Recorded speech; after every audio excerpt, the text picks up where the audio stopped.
The sky tore open with fire. It began with a sound, a deep, guttural roar that rolled across the horizon like thunder made of hate. At first, the people thought it was an earthquake. Windows rattled, dogs barked, and the ground trembled underfoot. But this was no storm of nature. This was a storm of war. Above the city, the clouds churned black and green.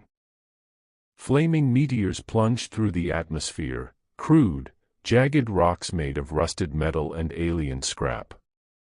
They slammed into the streets with apocalyptic force, sending waves of dust and concrete into the air. Those who survived the first impact barely had time to scream. From the smoking craters, they crawled out, hulking figures covered in crude armor, their skin a sickly green hue.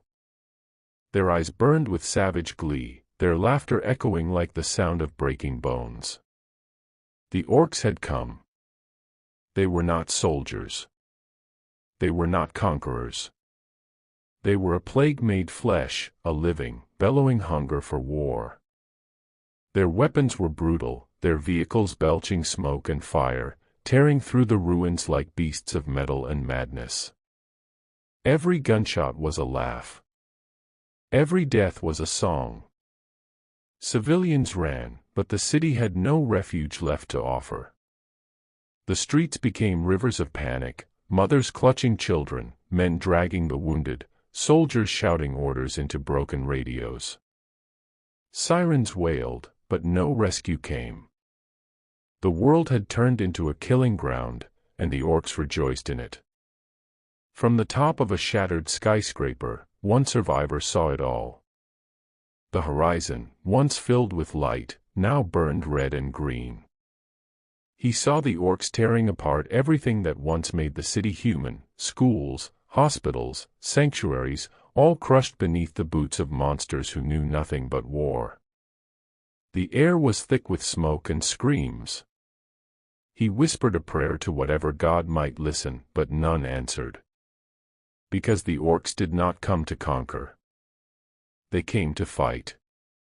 To them, this was not an invasion, it was a game, a holy ritual of violence. The bigger the battle, the louder the guns, the happier they became. Their war machines howled, their engines screamed, and the green tide swept through the world like wildfire in a field of dry bones. And when the last defense line fell, when the soldiers were torn apart in the streets they swore to protect, the Orks didn't stop. They painted their crude symbols on the walls with blood, roaring their war cries into the smoky night. Whack! The word shook the air, rolling like thunder across the burning city. Somewhere deep beneath the rubble, the survivor whispered one final thought. This isn't the end. This is the beginning of extinction. Then silence. A heavy, dreadful silence broken only by the crackle of distant fire and the laughter of the Orks, echoing through the ruins of civilization. And so began the green tide, a nightmare from which humanity would never awaken. Outro for video narration. All contents of this story were crafted and merged using advanced AI tools, brought to life through the imagination and effort of the creator, Lord Warhammer. Entertaining you through the darkness of the far future, where there is only war. The fires never stopped burning. By the time dawn should have risen, the sky was already swallowed by smoke. The city, once alive with light, laughter, and the hum of machines, had become a carcass of civilization. Roads split open like wounds, towers leaned at broken angles, and in every direction, the stench of death clung to the air like oil. From the craters of impact, the Orks spread outward in packs. They moved like a swarm of locusts, each one massive and armored with scavenged steel. Their voices were a chorus of laughter and rage, crude, joyful, and inhuman. The sound alone drove some men to madness. Whack! Whack! They howled, their throats tearing with every cry. Civilians hid in subway tunnels, basements, and shattered storefronts. The lucky ones died quickly. The unlucky ones heard the orcs coming, the pounding of their boots, the grinding of their war machines, and prayed that the noise would pass them by. But the orcs never passed anything by. They stopped for every scream. They tore through every wall. They painted their triumphs on concrete with human blood.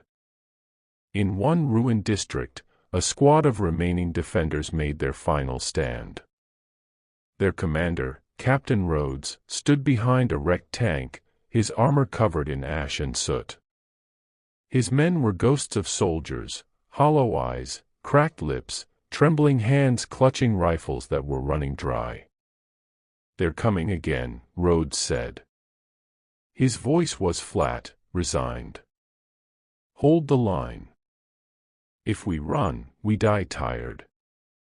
The orcs came through the smoke, larger than nightmares. Bullets hit them, tore chunks of green flesh, but they didn't fall. They laughed through the pain, charged harder, louder. One orc with a jagged metal jaw ripped the gun from a soldier's hands and crushed him like a doll. Another lifted a man by the neck and slammed him into a burning vehicle until the screams stopped. Rhodes fired until his weapon clicked empty. He drew his combat knife, a futile gesture of defiance.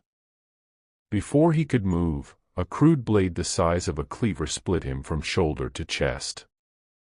The orc roared with glee, grabbing Rhodes' severed dog tags and hanging them around his neck like a trophy.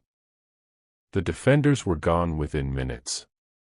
Only the wind and the buzzing of flies remained. Across the city, it was the same story, block by block. The orcs tore down the remnants of order. They didn't need strategy. Their chaos was its own perfection. Where humans relied on plans, the orcs relied on frenzy. And frenzy never tired. In the financial district, skyscrapers toppled like dominoes. In the suburbs, houses burned like matchsticks. In the hospitals, doctors became butchers, turning scalpels into weapons, until the orcs burst through the walls and made corpses of them all. The world seemed smaller now, compressed under the weight of terror. The sound of orc laughter became constant, echoing through the ruins, sometimes distant, sometimes right behind the next door. But in the wreckage of an old subway station, a handful of survivors still lived. There was Maya, a nurse with blood-soaked bandages around her hands. There was Father Anselm, a priest who had lost his faith but not his courage. There was a boy, 12 years old, who hadn't spoken since the invasion began. They sat in the dim light of a flickering emergency lamp, surrounded by whispers of despair. "They're not just killing," Maya said quietly. "They're enjoying it. Like it's a celebration." Father Anselm looked at her with eyes that no longer held reflection. "Maybe to them, it is." Above them, the city screamed again. Explosions thundered. Metal groaned. Somewhere close, an orc roared, the sound vibrating through the tunnel walls. The boy flinched. Anselm reached for his hand. "Don't listen. Just breathe." But the noise didn't stop, it grew louder. Dust rained from the ceiling. Then came a new sound, the grinding of gears, the rumble of something mechanical and monstrous. Through a crack in the wall, light flashed, red, pulsing, alive. It was an orc war machine. A towering walker built from twisted wreckage and skulls, its pilot screaming with laughter as it crushed everything beneath its feet. It fired at random, not to kill, but to enjoy the destruction. Maya whispered a single word, "Monsters." The priest shook his head. "No. Monsters have purpose. These are chaos wearing skin." The tunnel shuddered again, and water began to pour from ruptured pipes. The survivors fled deeper into darkness, their footsteps echoing through the wet corridors. Behind them, the earth shook as the war machine passed above. When they stopped to rest, Maya asked, "Do you think anyone else made it?" Anselm hesitated. Maybe. Maybe not. But as long as someone's still breathing, there's a reason to fight. She didn't answer. She was staring at the boy. He was drawing something in the dirt with a piece of metal. A symbol. A crude, jagged face, smiling. Anselm frowned. "Where did you see that?" The boy didn't speak. He only stared back, eyes hollow, and whispered something for the first time in days. "They're never going to stop." Above them, the orcs roared again, louder, closer, unstoppable. And in that endless sound, humanity's last hope flickered like a dying flame. The tunnels were endless. The survivors moved through them like shadows, breathing the air of rot and rust. Every sound, the drip of water, the echo of footsteps, carried like a scream. The world above was gone, turned to ash and ruin, and only the dead or the mad dared to walk there now. Maya led the way with a trembling flashlight. Her hands, still wrapped in blood-soaked gauze, shook with exhaustion. Behind her came Father Anselm and the boy, whose silence had returned, a silence too heavy for his age. The priest held a rusted pipe like a weapon, though he knew it would do nothing against the monsters above. They walked past the corpses of those who hadn't made it, men, women, children, all crumpled like discarded dolls. The tunnels were a graveyard, the air thick with decay. Every face they passed was frozen in fear, eyes wide as if death had come screaming at them. "What if we just keep going?" Maya whispered. "Find an exit, somewhere the orcs haven't reached." Father Anselm didn't answer at first. He just kept walking, head bowed, muttering words that might have once been prayers. "There is no away from this," he finally said. "They came from the sky. They fall like rain. There's nowhere they haven't reached." A sound echoed from behind them, heavy metal grinding against concrete. The boy flinched. Maya swung the light back, and for a heartbeat, the beam caught something moving in the darkness. Something big. "Run," Anselm said quietly. They did. Boots splashed through filthy water. The tunnels twisted, splitting into older, narrower paths built long before the city above ever existed. The air grew colder, and the walls dripped with age and filth. The thing behind them was still coming, its movements too fast, too confident. When they rounded a corner, they saw a faint red glow ahead. A generator hummed weakly, powering a flickering security light. And beneath that glow stood another human, or what was left of one. He was tall, scarred, wrapped in pieces of armor that didn't match. His left eye was gone, replaced with a lens crudely welded into his skull. He carried a shotgun, its barrel cut short and blackened by years of use. "Don't move," he growled, raising the weapon. Maya froze. "We're not orcs." "Could have fooled me," the man said, lowering the gun slightly. "Most of what comes crawling through these tunnels ain't human anymore." Father Anselm stepped forward. "Who are you?" "Sergeant Kellen." "Was." He gave a bitter grin. "Army's gone. Command's gone. Just me, the ghosts, and the green devil's topside." Behind them, another crash echoed, closer now. The sound of something massive scraping metal. Kellen's grin vanished. "You let it here." He slammed his fist against the wall, opening a hidden panel. Inside was a steel hatch leading down. Move. They climbed through, one after another, as the sound grew deafening. The hatch slammed shut above them just as something struck it from the other side, once, twice, each hit bending the metal inward.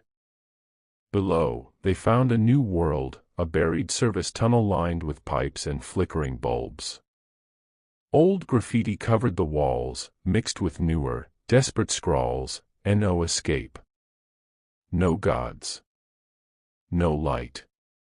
Kellen led them deeper, shotgun at the ready. They don't come this far down. Not yet. Maya caught her breath. You've been living here. Living's a stretch, he said. Hiding, maybe. Fighting when I can. Every time I think they're done, more drop from the sky. They're breeding war like it's a religion. Father Anselm looked at him. And you keep fighting. What else is there? Kellen said. If I stop, they win. They reached a small chamber where a few more survivors huddled around a lantern, a woman in a torn uniform, an old man with one arm, a mechanic still wearing his company badge. Their eyes widened when they saw new faces, especially the boy. More of us, the mechanic asked weakly. Thought we were the last. No one's the last, Kellen said. Not yet. As they sat, the priest studied the boy. The child hadn't spoken again, but his fingers were moving across the floor, tracing that same crude, smiling face. Anselm felt unease crawl down his spine. Stop that, he whispered. The boy didn't respond. His eyes were unfocused, as if listening to something none of them could hear. Kellen frowned. What's wrong with him? Maya hesitated. He's been quiet since the attack. But sometimes he draws things. Things. Faces. Symbols. Kellen leaned closer. That symbol looks like the one the orcs paint on their armor. The priest's heart sank. Then, from above, came the echo of laughter. Distant but unmistakable. The orcs were somewhere near the surface tunnels again. Their roars vibrated through the ground like drums. Maya shivered. They sound closer every hour. They are, Kellen muttered. They dig, they smash, they build. And they never stop. The light flickered. Dust drifted from the ceiling. Somewhere in the dark, water pipes burst, and steam filled the chamber like fog. Father Anselm looked at the frightened faces around him. We can't just wait down here forever, he said. We have to move. Find somewhere they can't follow. Kellen gave a short, grim laugh. Then you better start digging to the core of the earth, Father. Because if those green-skinned bastards want you. He racked his shotgun, the sound echoing like thunder. They'll find you. The tunnels groaned like something alive. Pipes hissed. Metal whispered. Somewhere deep below the earth, ancient machines still turned, relics from a forgotten age, half dead but unwilling to rest. The survivors followed the sound of that ghostly hum, their footsteps lost in the labyrinth of shadow. Sergeant Kellen led the way, his shotgun raised, eyes sharp in the dim light. The others followed close, Maya, the nurse, pale and exhausted, Father Anselm, clutching his rosary like a relic from a dying faith, and the boy, silent as ever, his gaze fixed on the darkness ahead. The old maintenance tunnels linked to the power grid, Kellen muttered. If the orcs haven't torn it apart yet, there might be a way to get a signal out. Maya almost laughed. A signal? To who? Kellen didn't answer. He just kept walking. The tunnels began to widen, revealing walls of rusted machinery. Massive generators, coated in dust, sat like sleeping giants. Wires hung like veins, humming faintly with the heartbeat of a dying city. The place reeked of oil, metal, and old ghosts. Anselm whispered, "It feels wrong. Like something here's watching us." Kellen looked around. Machines don't watch. But he was wrong. When Maya brushed her hand against one of the old control panels, the screen flickered to life. Faint static rippled across the glass, then a distorted voice whispered through the speakers, broken, mechanical, but eerily human. "R-E-A-C-H, me, still, alive." They froze. Maya stepped closer. "Who is that?" "Don't," Kellen warned. But she ignored him, pressing buttons that hadn't been touched in decades. The voice returned, louder this time. "System, override, human presence detected, initiating Protocol 7. The ground trembled. The generators began to hum louder, lights flickering like waking eyes. Steam hissed from the vents, filling the chamber with heat and the smell of burning dust. Anselm backed away. "What did you do?" I just turned it on," Maya cried. The voice changed, deeper now, colder. "Identification corrupted. Human interference detected. Purification required." Kellen aimed his shotgun at the control console. "Everyone back." He fired. The blast tore through the machinery, sparks bursting like stars. The lights dimmed again, but the voice didn't stop. "Error. Error. Biological anomaly detected. Activating defense protocols." Metal scraped against metal. From the shadows, something began to move, long mechanical limbs unfurling from the walls, red eyes flickering open one by one. It was a defense drone, or what was left of one, half melted, half reborn. Its movements were twitching, jerky, like a corpse dragged back into motion. It saw them. "Run!" Kellen shouted. The machine lunged, its clawed arm slicing through the air where Maya had been a heartbeat ago. Sparks rained as it tore through the wall, shrieking like a beast in pain. The survivors ran through the maze of machinery, their footsteps echoing through tunnels that seemed to shift and twist around them. The drone followed, smashing pipes, tearing through steel. Its red eyes burned through the dark. Anselm stumbled and fell. The boy turned back, eyes wide. For the first time, he screamed, a sound so raw it cut through the chaos.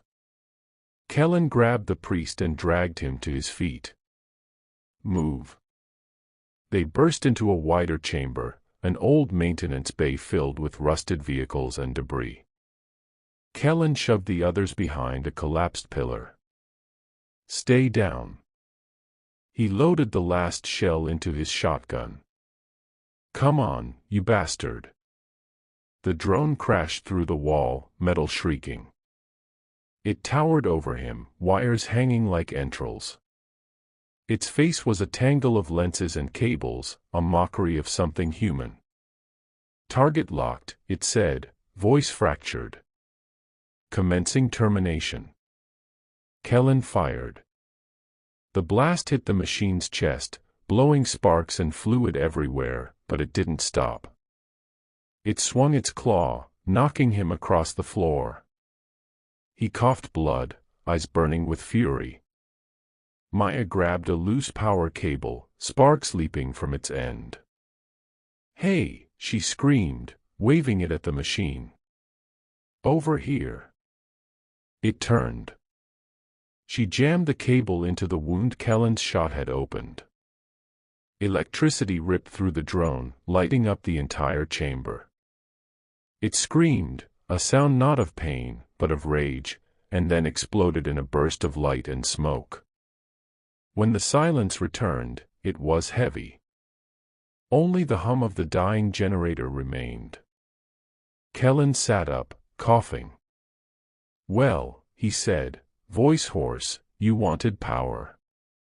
Maya laughed weakly through tears. "I'll take the silence instead." But Father Anselm wasn't laughing. He stood near the wreckage of the drone, staring at the twisted remains. Something inside it was still glowing, not mechanical, not man-made. A small shard, pulsing faintly with green light. He reached for it. The light grew stronger. "Don't touch it," Kellen warned. Anselm hesitated. "This isn't Ork tech, it's something else." The boy stepped forward, his eyes fixed on the shard. "I can hear it," he whispered. Everyone turned to him. "Hear what?" Maya asked. The boy said softly. "It's calling them." The shard pulsed once more, a heartbeat of alien energy, and from far above, echoing faintly through the tunnels, came the distant, thunderous roar of the Orks. They were moving again. The shard's glow refused to fade. It pulsed with slow, unnatural rhythm, a heartbeat that didn't belong to flesh or machine. The survivors gathered around it in silence, the flickering green light painting their faces in ghostly shades. The hum of the dying generator seemed to echo the shard's pulse, as if the entire tunnel was breathing with it. Father Anselm held it carefully in both hands, the light reflecting in his hollow eyes. "It feels alive," he whispered. Kellen frowned. "Alive or cursed. Either way, drop it." But the priest didn't. The shard's warmth spread through his fingers, crawling up his arm like fire beneath the skin. He could hear it now, faint voices in the static, whispers blending with distant screams. "Do you hear them?" he asked. "No," Maya said quickly. "And I don't want to." The boy stepped closer. "They're not whispering. They're screaming."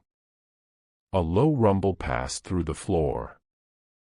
The lights overhead flickered again. Somewhere far above, explosions echoed, muffled but close enough to shake dust from the ceiling. Kellen checked his weapon, what little ammunition he had left. "They're moving this way again. Whatever that thing is, it's calling them." Anselm's voice was distant. "No, not calling. Summoning." Maya grabbed his arm. "Then stop it. Throw it away." But before he could respond, the shard flashed, once, violently, and the world tilted. For a heartbeat, no one moved. The air itself seemed to warp. Then came the sound, a deep, resonant hum, growing louder, deeper, until it became a roar that vibrated through bone and blood. Holographic light spilled across the walls, images flickering like memories of a forgotten god. Massive war machines, planets burning, titanic figures made of iron and madness. The survivors fell to their knees as the vision consumed the room. The shard spoke. Not in words, but in the ancient language of terror. Through static and light, a single idea burned into their minds: awaken the war.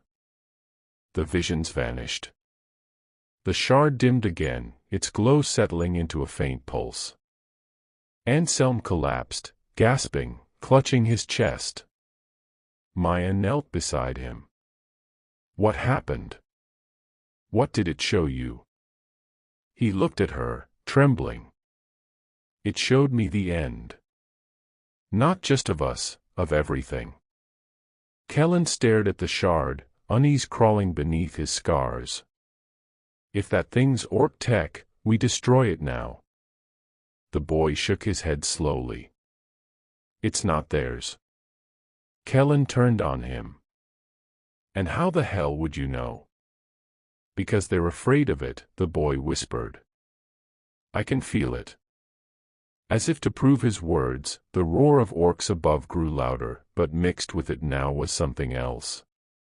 Fear. Confusion. Shouts that didn't sound like victory, but panic. Kellen's expression hardened. Whatever's happening up there, we use it.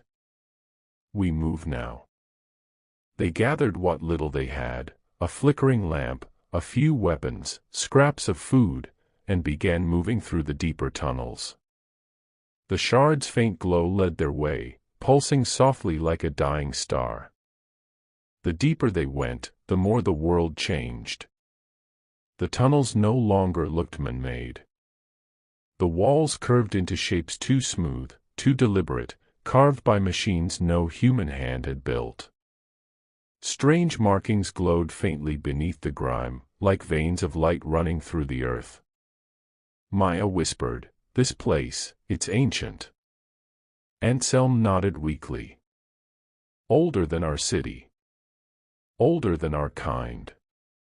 When they reached the end of the passage, they found a massive steel door, cracked, rusted, but still humming faintly with power. In the center was the same symbol the boy had drawn, the jagged, smiling face. Kellen raised his weapon. "I don't like this."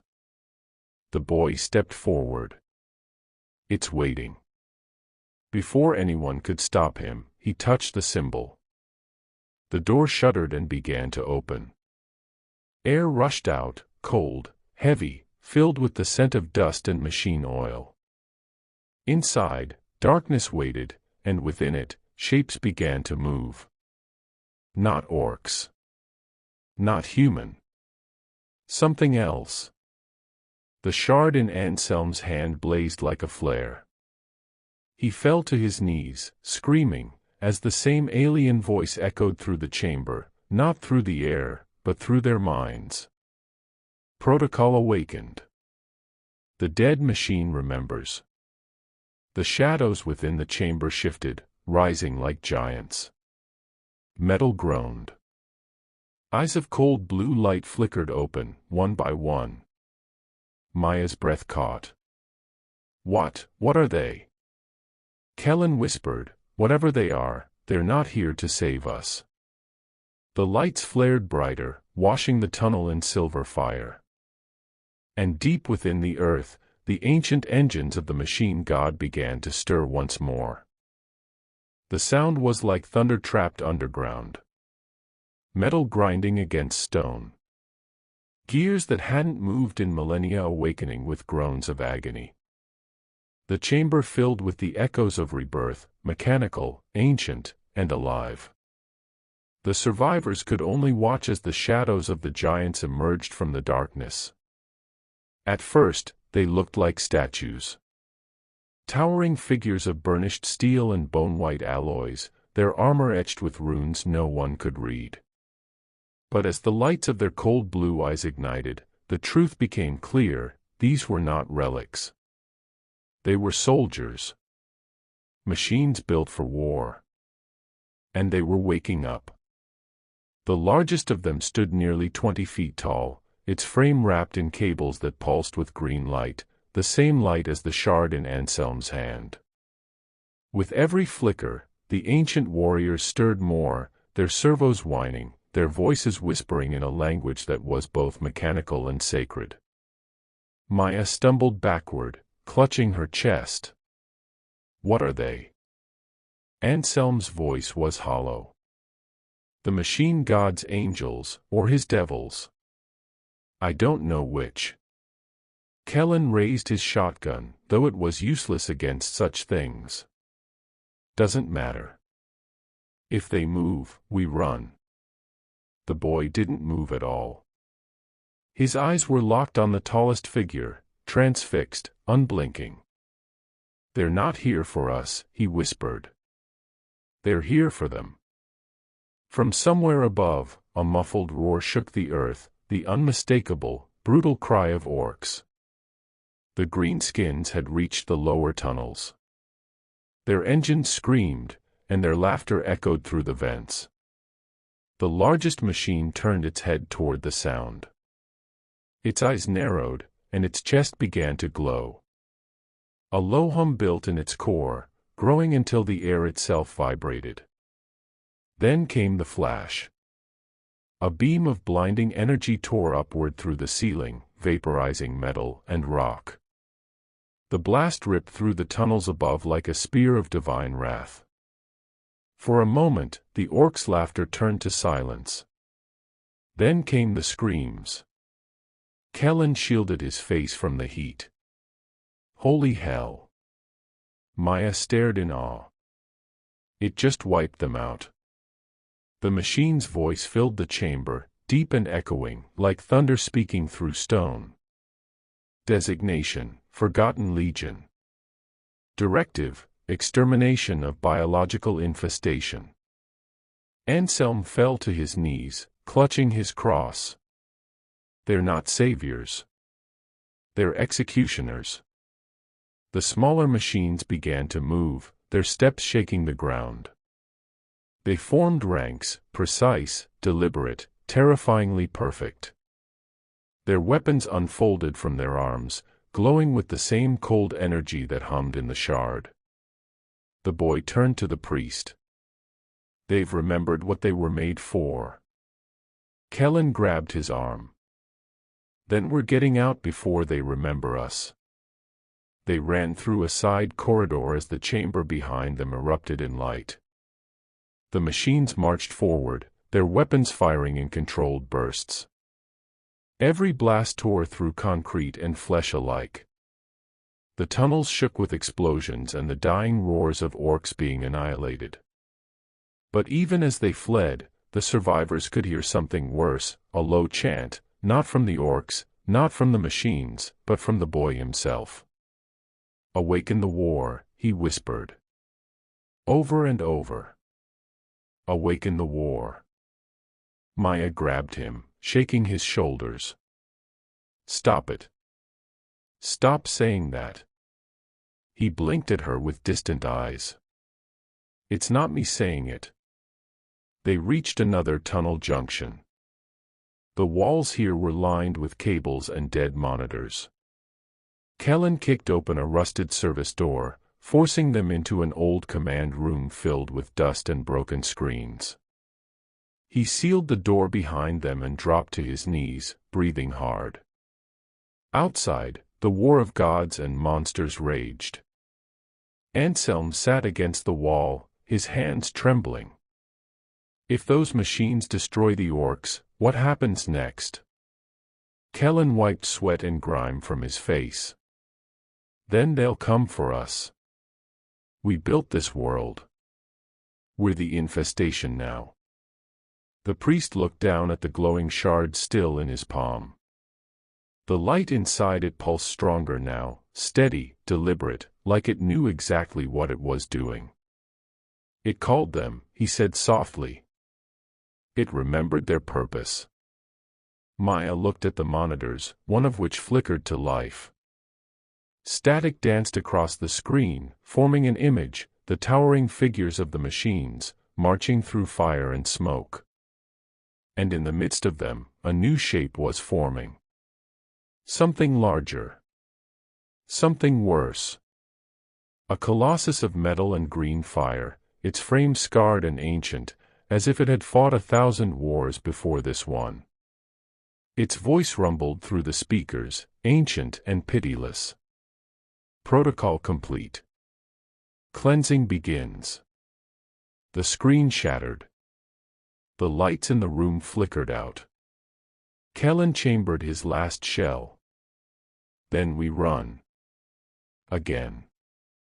Maya stared at the boy, whose eyes glowed faintly green in the darkness. No, she whispered. We don't run anymore. The boy tilted his head. You can't run from gods. And outside, through the shattered world below the earth, the dead machines rose, not as saviors of mankind, but as the next extinction waiting to finish what the Orks began. The chamber trembled as ancient gears screamed awake. Sparks burst from cracks in the walls, casting jagged light across rows of massive metallic statues. But they weren't statues. They were soldiers, entombed, forgotten, waiting for a signal. Then the signal came. A pulse of green light flared from the shard in Anselm's trembling hands. The machines stirred. Dust cascaded off them like ash from a funeral pyre. One by one, their eyes ignited, cold, hollow, and hungry. Maya's voice cracked. "What are they?" Anselm swallowed hard. "Ghosts, made of iron." The largest of them towered above the rest, nearly 20 feet tall. Its chest hummed with power, cables pulsing like veins. When it moved, the sound was like thunder rolling through bones. Then came the roar of orcs above, crude engines, stomping boots, savage laughter echoing down the tunnels. The greenskins had found them. The machine turned its head toward the noise. Its eyes blazed brighter. From deep within its core came a rising hum, building until the air itself seemed to scream. Then a flash, a beam of energy erupted upward, slicing through stone and steel. The tunnel ceiling vaporized. Orcs howled, then fell silent in a single instant. Kellen stared in disbelief. What the hell was that? The machine's voice thundered through the chamber. Designation, Forgotten Legion. Directive, extermination of biological infestation. Anselm dropped his cross. Extermination of what? The smaller machines began to march. Their movements were perfect, cold, coordinated, merciless. The ground shook with each step. The survivors backed away as the metallic ranks filed toward the breach, weapons glowing with the same eerie green as the shard.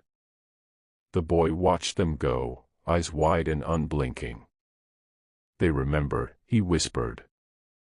"They remember what they were made for." The first explosion above sent dust raining from the ceiling. The orcs had counterattacked, roaring, firing, screaming their war cries. But the machines did not roar. They answered with silence and plasma. Each shot was a beam of annihilation. Flesh melted. Armor crumbled. The greenskins were erased from existence. The survivors fled through a service corridor. Behind them, the tunnels glowed with green fire.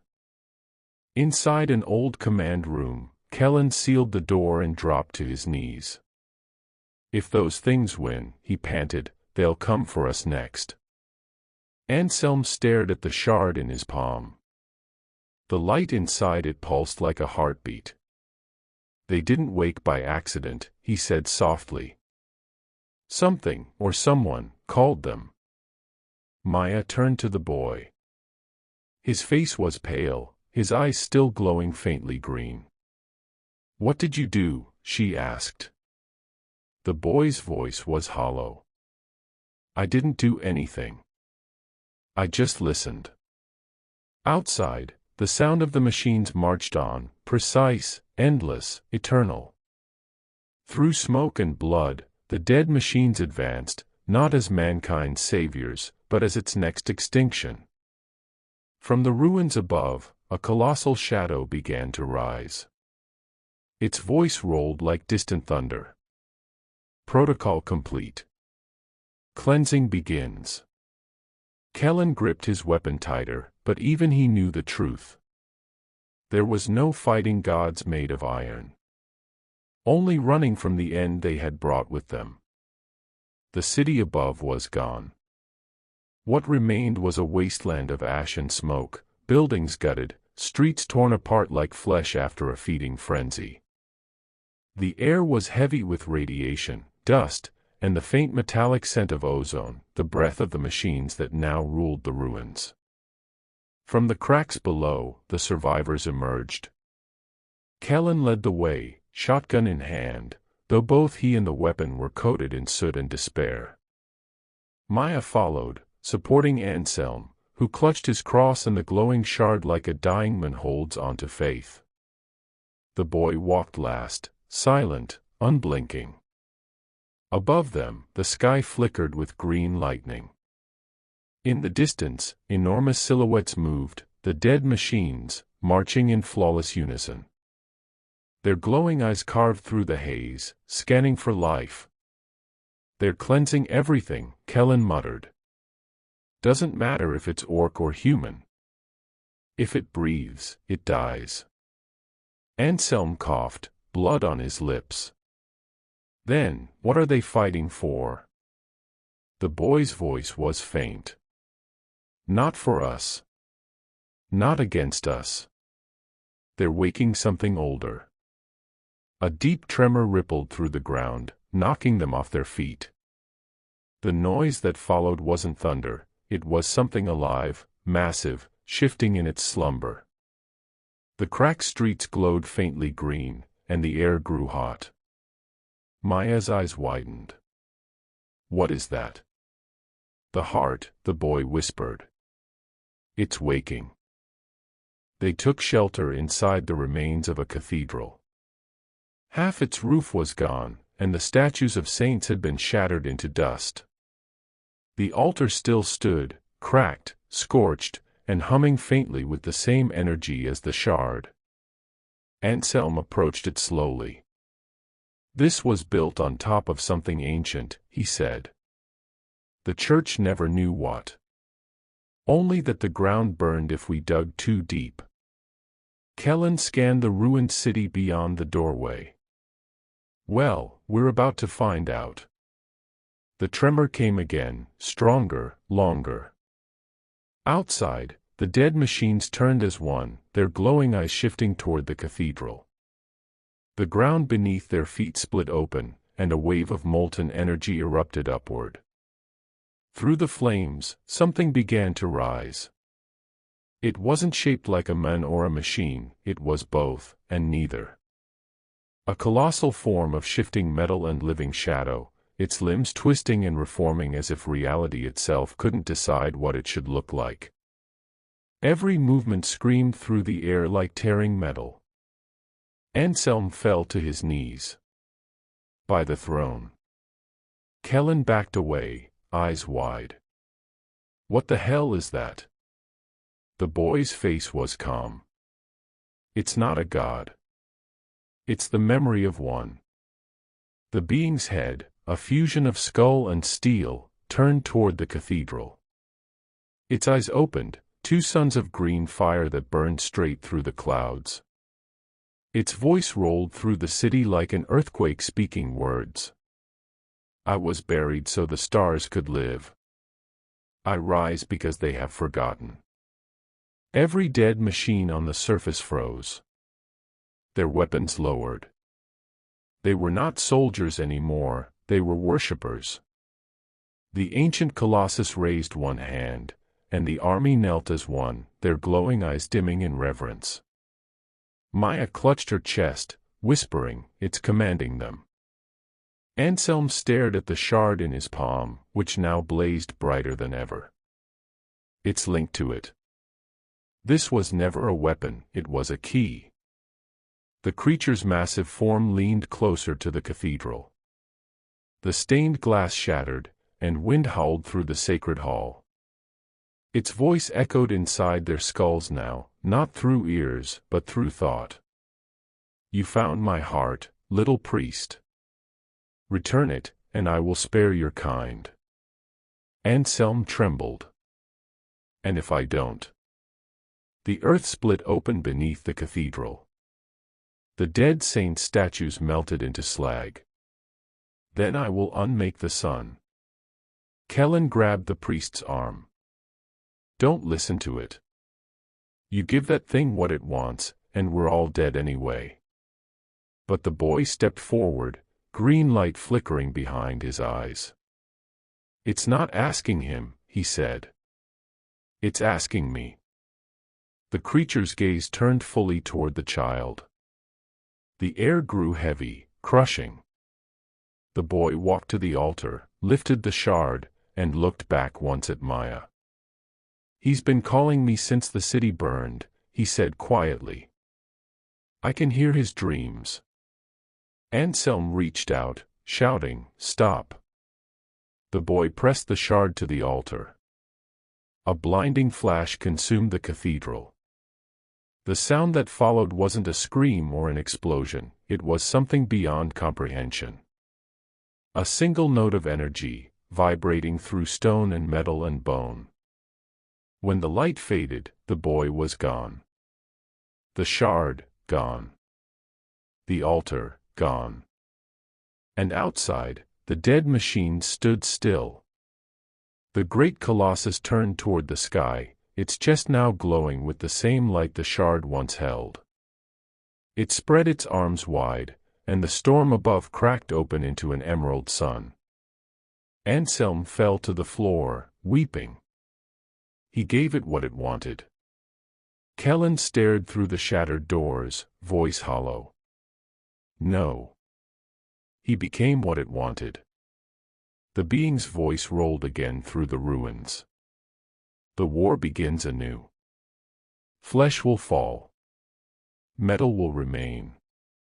Then, like a fading god of fire, it rose into the storm and vanished. Only the dead machines stayed behind, silent sentinels in a world that had just lost its last heartbeat. The storm had not passed, it had only changed color. Where once there had been black smoke and fire, now there was green lightning, pulsing like veins across the poisoned sky. The great machine god had vanished into the clouds, leaving behind an army of silent titans standing motionless amidst the ruins. The world was dead. But not quiet. Every few minutes, something shifted, a groan of metal, a far-off scream, the faint clatter of debris falling through what used to be homes. The city was a corpse, and the dead machines were its tombstones. From beneath a collapsed bridge, Kellen dragged himself out of the dust. His left arm hung limp, shattered by falling debris, but he was alive. Somehow. "Anselm," he croaked. "Maya." His voice echoed back, hollow and unanswered. The only reply was the wind, and the faint hum that now came from everywhere at once. A mechanical whisper, constant, like the breath of the new god that slept above. He stumbled toward what had once been the cathedral. It was gone now, reduced to a crater filled with molten glass. At the center, something pulsed faintly, a shimmer of green energy that refused to die. Kellen stared down at it. "So this is what's left," he muttered. "All that death, for a glow in the dirt." Behind him, a soft voice spoke. "It's not dirt. It's blood." He spun around, shotgun raised. Maya stepped out from the smoke, her face streaked with ash, her clothes torn and burned. She looked older, not in years, but in soul. "You're alive," he breathed. "Barely." She glanced at the crater. "He's gone, isn't he?" Kellen nodded. "The boy." "Yeah. He gave that thing what it wanted. And now it owns the sky." They stood in silence. In the distance, a dead machine moved for the first time in hours. It turned its head toward the crater, as if listening to something beneath the earth. Then another followed. Then another. "They're not done," Maya whispered. "They're waiting for the next command." Kellen loaded his last shell. "Then we move before it comes." They made their way through the ruins, past streets littered with orc corpses burned into shadows on the walls. The air buzzed with static, every breath tasted of iron. As they walked, faint shapes moved within the fog, things that were neither human nor machine. Crawling silhouettes, twisting and merging with cables and steel. Maya shuddered. They're changing. Kellen didn't answer. He couldn't. Because he could feel it too, something inside the air, a vibration that made his bones ache. Like the world itself was being rewritten. They reached the outskirts of the city by nightfall, though night was a meaningless word now. The sky was a permanent wound of green and black. In the ruins of an old subway entrance, they found Anselm. He sat slumped against a wall, eyes closed, hands still gripping his cross. But when Maya knelt beside him, his eyes snapped open, glowing faintly green. Kellen, she whispered. I know. Anselm's voice was quiet, but wrong. You can't stop it, he said. It's inside everything now. The God that woke, it's building. Building what? Kellen demanded. Anselm smiled faintly. A new body. Maya backed away. No, you mean it's coming back. He nodded. The boy didn't die. He ascended. He's its core now. Kellen's stomach dropped. That thing, it's him. The priest's expression shifted, sadness mixed with awe. He was chosen. A vessel of pure mind. The god needed a heart, and it found one. The air trembled again. Far in the distance, a massive beam of light erupted into the sky, green and endless. The ground shook as if the planet itself was groaning in pain. They've started, Anselm murmured. The resurrection. Kellen grabbed Maya's arm. We're leaving. Now. But as they turned, the priest's body convulsed. Circuits burst through his skin, glowing veins spreading like cracks of lightning. He screamed, voice distorted with static. He's awake. You can't hide. Kellen fired. The shot tore through Anselm's chest. The priest fell silent, the green light dimming. For a moment, there was only the sound of rain, or what passed for it, droplets of ash falling from the poisoned clouds. Maya whispered, you didn't have to. He wasn't him anymore. They looked to the horizon, where the beam of light was widening. The shape within it was colossal, metallic wings unfolding, claws of steel carving through the clouds. The god that slept beneath was no longer beneath. It was rising, rebuilt, reborn. Kellen clenched his jaw. Then this world's finished. Maya looked at him, her eyes reflecting the burning sky. Not yet. If that shard woke it, maybe another can put it back to sleep. Kellen laughed bitterly. And where do we find another? She pointed toward the glow of the crater far behind them. Where all this began.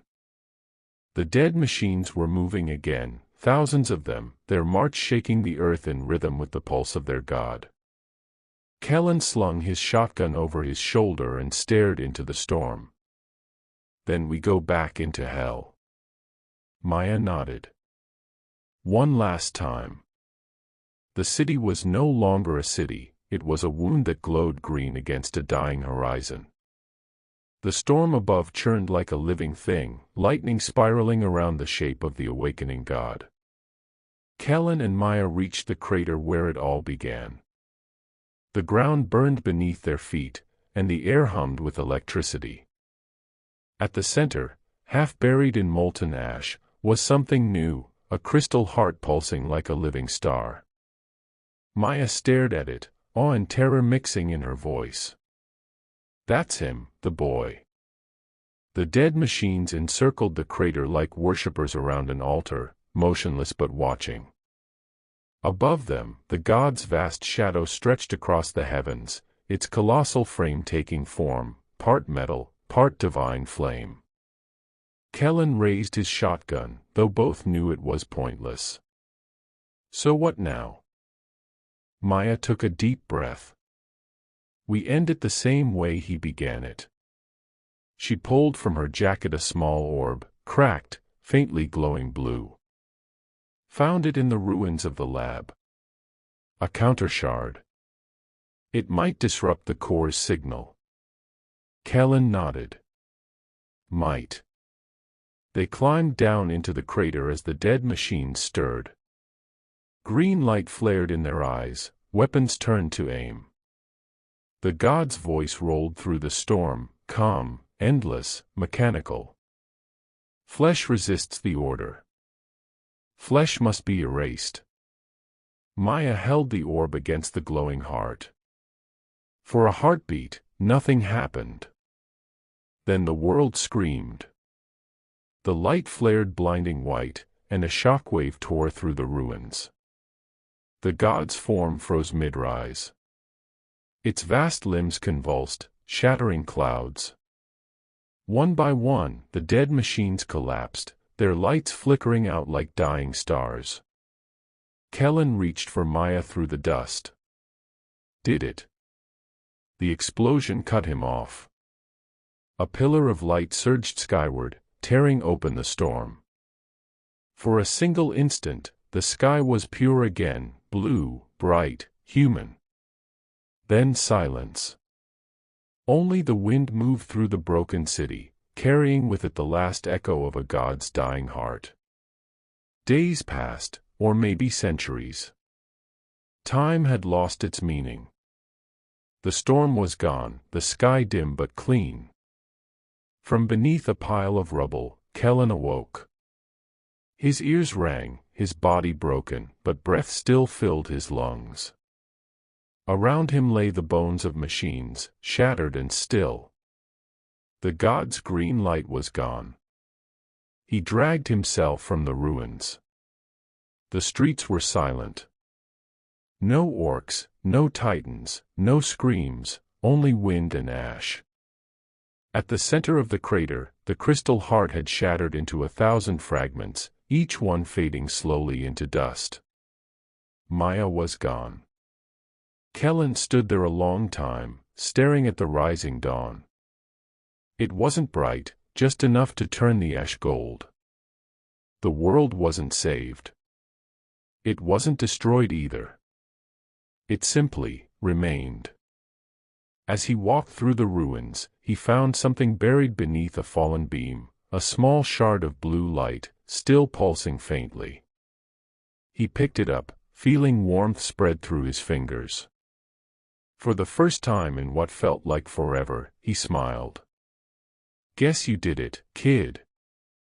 The wind carried the faintest whisper through the empty streets, a child's voice, distant and fading. "It's not over." Kellen looked to the horizon. Far beyond the wreckage, deep in the wastes, a single point of green light flickered. Not bright, not strong, just there. Waiting. He turned away, walking into the dawn with the shard in his hand. Humanity would rebuild.